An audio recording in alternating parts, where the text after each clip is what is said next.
Konoplja je zelo koristna rastlina, uporablja se lahko za prehrano, za ljudi, za živali, za gradbeništvo, v zdravstvu se lahko uporablja za izdelavo plastike, praktično sploh nima omejitev uporabnosti.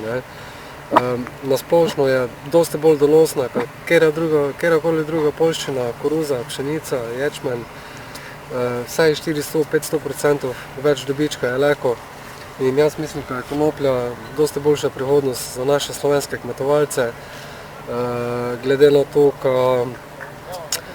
ka cena koruze pa pšenice pa to vse pada in glede na to tudi, zdaj ne bi se rad politiko mešal, ampak poteza Mercatora, ki je zamenja pač slovenske pridelovalce z hrvaškimi.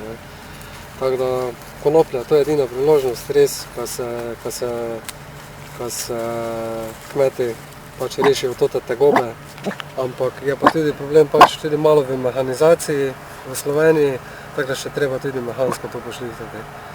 To je moška rastlina, ki ima prašnike, sicer to je zdaj že moški v zaključni fazi. Moški praktično opraši žensko, ženska do plod, moški pa te odmerja.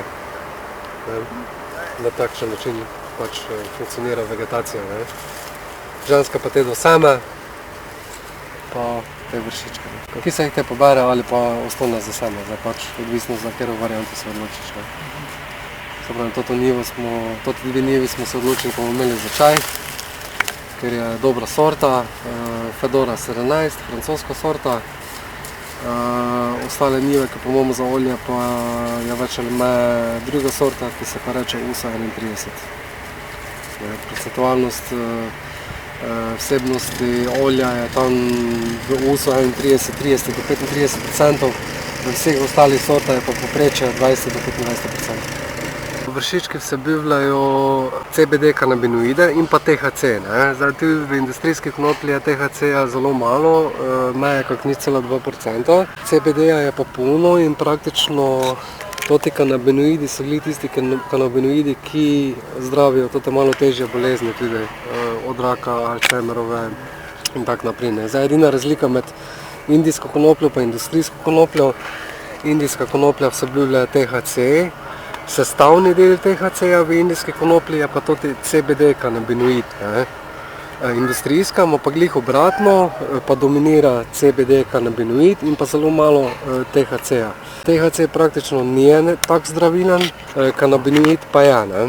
Zaradi tega, ker vsakšno človeško telo, naše telo, ima endokanabinoidni sistem v telesi, določene kanabinoide lahko sami proizvajamo, določene pa moramo zaužiti. Tiste, ki pa lahko zaužijemo, pa jih na tem planetu ne najdemo samo v materinem mleki in pa v konoplji. Najprej pokosimo, snopi so praktično že tu, ko so pokošeni toti rumeni listi, recimo, kaj so že za nič, se tu na ivi že dol spucajo, zaradi tega, ko se plevelne nosi to, pa ko dobijo tam ženske čisto, rumeni listi, tukaj pa ostane, tu je pa tako gnjivo, ostane zanimivo. Kaj pa pokosimo, to nad 5 centi, recimo 5–10 centi, to se pa potli zmulča, preorje in praktično toti del ostane, se tako, ko se zmulča, se zmele tudi, in toti del notri v zemlji 5 let drži vlago notri. Tako praktično tudi v zemlji mi dovolimo nekaj nazaj, ker pač delamo na toti princip, ko zemlji nekaj vračamo nazaj, ne samo, ko bi jemali. Stebla se ščistijo, od večnih listov, vršičkov, kaj je ostalo gori, in toti pač gre v obdelavo, dekortikator, celi snop se lahko notri porine. Dekortikator praktično loči vlakno od stebla. Vlakno se te uporablja, tako sem že omenjal, za različne proizvode. Toti notranji del, pezdir, to pa se dela za